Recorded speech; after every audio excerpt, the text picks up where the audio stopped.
পূর্বের ক্লাসে আমি সম্ভবত ন্যাপবার করিয়েছিলাম, তাই না? হ্যাঁ, হ্যাঁ। ন্যাপবার করিয়েছিলাম, তার পূর্বে সম্ভবত কাট করিয়েছিলাম। হুম, আচ্ছা, এই ক্লাসে আমরা ছোট দেখে একটা পূর্ণাঙ্গ ওয়েব পেজ তৈরি করব। হুম? আচ্ছা। সেই ওয়েব পেজটা কেমন হবে আমি যদি দেখাই, এইরকম হবে। এইরকম। দেখা যাচ্ছে? হ্যাঁ, ঠিক আছে? এই ওয়েব পেজটা আমরা তৈরি করব। এটা ইমেজ ফাইল, এটা ফিগমা ফাইল আমি তোমাকে প্রোভাইড করে দেব। আজ এটাকে ফিগমা দিয়েই আমরা ডিজাইন করব এবং এর পূর্বে আমরা দেখব গিটহাব বা গিট জিনিসটা দেখব। এই পেজটাকে আমরা আজকে ডিজাইন করব এবং এটাকে আমরা পার্ট বাই পার্ট করব। হ্যাঁ, আচ্ছা। পার্ট বাই পার্ট করব। তোমার প্রথমে একটা ছোট ছোট ভিডিও করবো যাতে তোমার প্র্যাকটিস করতেও সুবিধা হয়। আচ্ছা, হুম, একটা ওয়েব পেজ তৈরি করার পর বা ডিজাইন করার পর সেটাকে একটা জায়গায় রাখতে হয় যাতে অন্য কেউ সেই ফাইলটা দেখতে পারে বা ইন্টারভিউ এর সময় আমি কাউকে দেখাতে পারি, তাই না? বা হ্যাঁ, সেই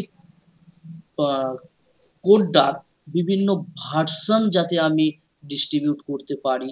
হুম? তার জন্য একটা প্রসেস আছে যার নাম হলো গিট হাব।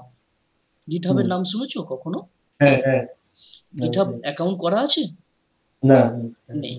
তো আমরা আজ থেকে যে সমস্ত কাজগুলো ডিজাইন করব সমস্ত কিছু গিটহাবে রাখবো। এর ফলে আমরা একে অপরের সাথে শেয়ার করতে পারবো। হ্যাঁ? যে হুম, ইন্টারভিউ যখন হবে তখন ইন্টারভিউয়ের যে তাকে আমি দেখাতে পারি যে আজ দেখুন আমি এই কাজগুলো করেছি। হ্যাঁ?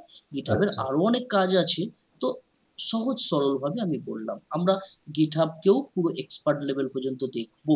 হ্যাঁ? তো হুম, তো প্রথমত আমরা ডিজাইন করার আগে একটু গিটহাবটা নিয়ে দেখি। হুম? আচ্ছা,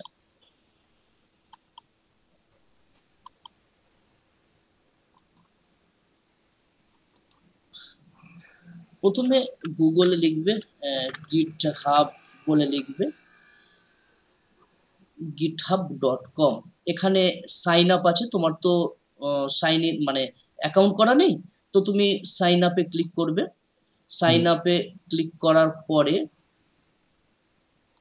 তুমি এখানে তোমার sign up to GitHub email দেবে, পাসওয়ার্ড হুম, দেবে আর হুম, ইউজার নেম কি দিয়ে তুমি ইউজার নেম করতে চাইছো সেই ইউজার নেমটা দেবে, দিয়ে তুমি কন্টিনিউ এ ক্লিক করবে। হুম? হুম, হুম। কন্টিনিউ এ ক্লিক করার পরে তোমার কাছ থেকে তোমার কাছে তোমার যে ইমেলটা আছে সেই ইমেলে একটা ভেরিফিকেশন কোড যাবে। হুম? সেই ভেরিফিকেশন হুম। কোড দেবে, দিয়ে তুমি লগ ইন করে নেবে। ক্লিয়ার? স্যার এটা কি খালি জিমেল দিয়ে খোলা যায় নাকি ইয়োহো মেল দিয়েও খোলা যাবে স্যার? জিমেলটা দিলে সব থেকে ভালো হয়। ঠিক আচ্ছা। আছে? হ্যাঁ, জিমেলটা দিলে ভালো হয়। কারণ ইমেল জিমেল তো সব জায়গায় কার্যকারী হয়। ঠিক হ্যাঁ। আছে? হ্যাঁ, সেই জন্য জিমেলটা দিয়ে দেবে। আশা করছি তুমি গিটহাবে অ্যাকাউন্ট তৈরি করতে পারবে। হুম? এই হুম, গিটহাবে অ্যাকাউন্ট তৈরি করার পর সাইন ইন এ চলে আসতে পারো। এখানে তোমার ইউজার নেম আর তোমার পাসওয়ার্ড দিয়ে সাইন ইন করবে। হুম। এছাড়া অনেক প্রসেস আছে। যদি কোথাও আটকাও আমাকে মেসেজ করবে। আমি অ্যানিডিসকে দেখিয়ে দেব। ঠিক আছে? আচ্ছা। হ্যাঁ। আমার GitHub অ্যাকাউন্ট করা রয়েছে তো সেইজন্য আমি তোমাকে দেখাতে পারছি না। তো যেমনটা বললাম তেমন প্রসেস ফলো করবে। কোনো সমস্যা হলে আমি হেল্প করে দেবো। এই ইজি জিনিস যেমন Facebook এ অ্যাকাউন্ট করা হয় না? ঠিক হুম, সেই হুম। রকমই। কোনো এরকম। সমস্যা হবে না তোমার। তো আমার এখানে একটা GitHub এ অ্যাকাউন্ট করা রয়েছে। আমি সেটা দেখাচ্ছি।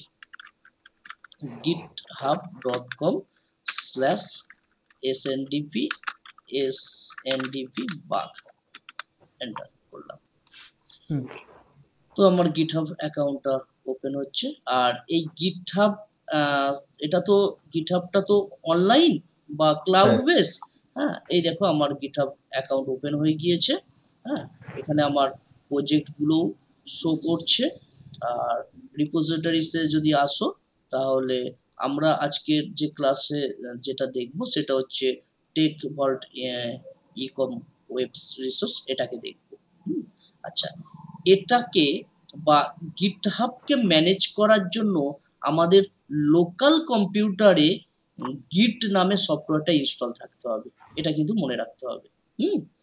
কারণ আমাদের লোকাল কম্পিউটার থেকে যখন ডাটা বা কোনো ফাইল এখানে পুশ করব, তখন গিটের মাধ্যমে পুশ করব, বা আমার যে গিটহাবে যে ফাইলটা আছে আমার বা অন্য কারোর, সেখান থেকে আমি যখন ফাইলটাকে নেব তখন গিটের মাধ্যমেই নেব। তার মানে ওই গিট যে সফটওয়্যার বলছিল ওটাকে আগে ইনস্টল করে নিতে হবে, ঠিক আছে?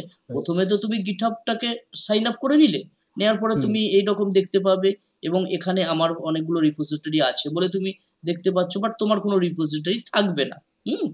তো রিপোজিটরি কিভাবে বানাতে হয় সেটা আমরা দেখব, সেগুলো দেখব। জাস্ট অ্যাকাউন্টটা আপাতত বানিয়ে রাখবে, ঠিক আছে? হ্যাঁ, আচ্ছা। এরপর গিট সফটওয়্যারটা কোথায় পাবে? গুগলে আসবে, গিট গিট সফটওয়্যার, গিট ডাউনলোড বলে লিখবে। এই যে গিট scm.com ডাউনলোডস আছে, এখানে ক্লিক করবে। ক্লিক করার পরে এই যে আমরা উইন্ডোজ সফটওয়্যার ইউজ করছি বলে তাই এটা এখানে দেখাচ্ছে উইন্ডোজ ফর ডাউনলোড। যদি ম্যাক ইউজ করতাম তাহলে ম্যাক দেখাতো, আর যদি না দেখাতো তো এখানে ক্লিক করে দিতে পারো, ম্যাকের জন্য, লিনাক্সের জন্য, আর উইন্ডোজের জন্য। হ্যাঁ, ডাউনলোড ফর উইন্ডোজে ক্লিক করবে।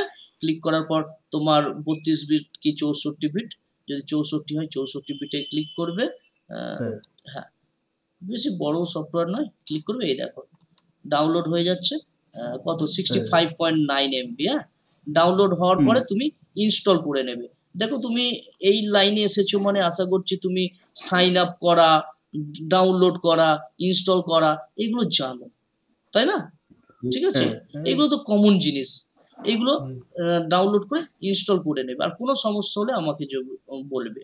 আচ্ছা, হ্যাঁ, আমি এটাকে কেটে দিই। হ্যাঁ, তো ইনস্টল হয়ে যাওয়ার পর তুমি ইনস্টল হয়েছে কিভাবে বুঝবে?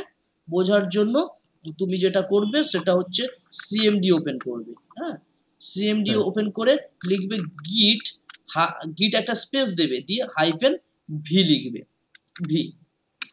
ঠিক আছে, দেখো আমার এখানে কি দেখাচ্ছে, গিট ভার্সন 2.462 উইন্ডোজ 1।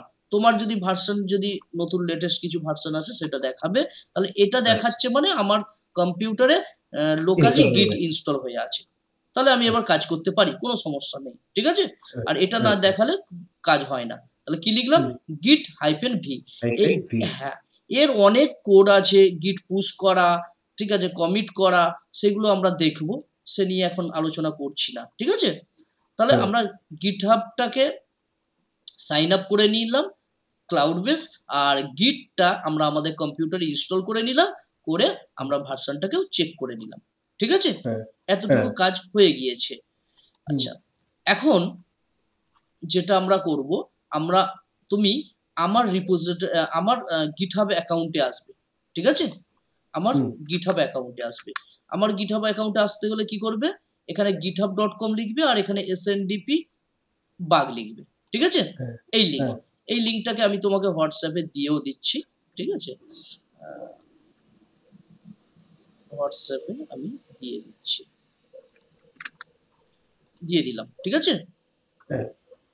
হ্যাঁ, ওখানে আসবে, আসার পরে রিপোজিটরিসে আসবে, আসলে এখানে তুমি একটা খুলতে দেবে, মানে আপনার এটাতে খুলতে দেবে কি? হ্যাঁ, খুলতে দেবে বলি তো আমি দিলাম, ঠিক আছে? হ্যাঁ, এরপর টেক ভল্ট ই-কম যে ওয়েব রিসোর্সেস আছে এটাতে ক্লিক করবে। হ্যাঁ, রিপোজিটরিতে আসার পর এখানে ক্লিক করবে। ক্লিক করার পরে তুমি এইরকম ফাইল দেখতে পাবে। হ্যাঁ, এখানে আমার অনেক কিছু লেখা রয়েছে, এগুলোকে চাইলে একটু পড়তে পারো। কি কি আছে এখানে, হিরো সেকশন আছে, প্রোডাক্ট সার্চ বার আছে, প্রোডাক্ট কার্ডস আছে, আর ফুটার আছে। এই ফাইলটাকে আমরা ডাউনলোড করব, কারণ এর মধ্যে আমার সমস্ত অ্যাসেট আছে, ফাইল আছে। হ্যাঁ, এই প্রজেক্টটা করব, আমরা একটু আগে দেখলাম না, এই প্রজেক্টটার সমস্ত রিসোর্সেস এতে রয়েছে, ঠিক আছে? হ্যাঁ, এবার কি কি কালার ব্যবহার করা হয়েছে সেই কালারগুলো আমি লিখে দিয়েছি তোমার বা তোমাদের সুবিধার জন্য, ঠিক আছে?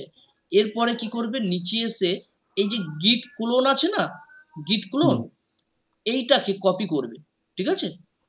এই দেখো ইনস্টলেশন করার পরে এবার ক্লোন রিপোজিটরি করব। ওই ফাইলটাকে, এই ফাইলটাকে ক্লোন করার জন্য তুমি এইটা লিখবে, এটা কোথায় গেল, উপরে উপরে, এই দেখো গিট লিখলে প্রথমে কি লিখবে, গিট, তারপর কোলন, তারপর হচ্ছে পাথ, ঠিক আছে, এখান থেকে কপি করবে। এটা কোথায় লেখা হবে মানে ওই হ্যাঁ বলে দিচ্ছি, এটাকে এখান থেকে কপি করে নেবে, নিচে আসবে পেয়ে যাবে, বা তুমি এখানেও পেয়ে যাবে। আমার ওখানে লিখে রেখেছি বলে অনেক সময় ধরো নিচে যদি লেখা না থাকে তাহলে কি করবে, এই যে কোড লেখা আছে না, কোড এই জায়গায় আসবে, এখানে HTTPS এ ক্লিক করবে, এই যে এটা হচ্ছে পাথ, কার পাথ, আমার রিপোজিটরির পাথ, ঠিক আছে, এখানেও তুমি ক্লিক করতে পারো। এটা হ্যাঁ কোথায় লিখবে, গুড কোশ্চেন। এবারে আমরা একটা ফোল্ডার তৈরি করব না, আমাদের ফটো নামে একটা ফোল্ডার তৈরি করা অলরেডি আছে তো, হ্যাঁ এখানেই আমি সিএমডি দিয়ে ওপেন করছি, মানে সিএমডি দিয়ে আমি এই ফোল্ডারটাকে ওপেন করলাম সিএমডি তে,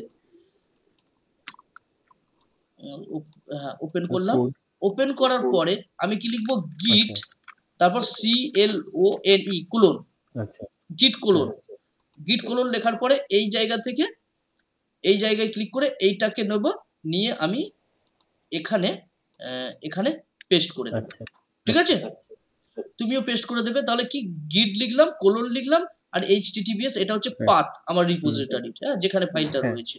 তুমি চাইলে এখান থেকে ক্লিক করলে কি হতো, সবটা পেতে, তাহলে গিট কোলন আর লিখতে হতো না, তাই না, আর এখান থেকে নিলে গিট কোলনটা লিখে নেবে এর পূর্বে, হ্যাঁ এটাকে কপি করে গিট কোলন লিখে নেবে। যাই হোক, প্রসেস বুঝতে পেরেছো, গিটটা অবশ্যই লিখবে, গিট সফটওয়্যার ইনস্টল না হলে কিন্তু এই কাজটা হবে না, করা যাবে না। আচ্ছা, এবার এন্টার প্রেস করলাম, এন্টার প্রেস করে তুমি একটু অপেক্ষা করবে, দেখো ক্লোনিং হচ্ছে, আর আমি যদি ফোল্ডারটা খুলে রাখি পাশে, এই দেখো ক্লোনিং হচ্ছে, ঠিক আছে, তাহলে তুমি ফাইলটা পেয়ে গেলে, মানে ওই ফাইলটারই একটা ক্লোন এখানে তৈরি হচ্ছে, হ্যাঁ হ্যাঁ হ্যাঁ, রিপোজিটরি তৈরি হচ্ছে, ঠিক আছে। এর ভেতরে যদি ঢুকি, দেখো ডট গিট নামে একটা ফোল্ডার অলরেডি চলে এসেছে, বাদবাকি গুলো আসছে। আর ডট গিট কি জিনিস, এগুলো ইনিশিয়ালাইজ করতে হয়, আমরা দেখবো, হয়তো নেক্সট ক্লাসেই দেখবো, ঠিক আছে। তো ডট গিট বা এখানে দেখো সমস্ত ফাইলগুলো ডাউনলোড হচ্ছে, এই দেখো সমস্ত ফাইল চলে এসেছে, ঠিক আছে। আর আমার এটা প্রয়োজন নেই, আমি গিটহাব থেকে বেরিয়ে আসছি, আমার দরকার নেই আর, ঠিক আছে। হ্যাঁ, এবার যদি তুমি এখান থেকে মনে করো যে কালার গুলোকে কপি করবে, তাহলে এটা রেখে দেবে, ঠিক আছে।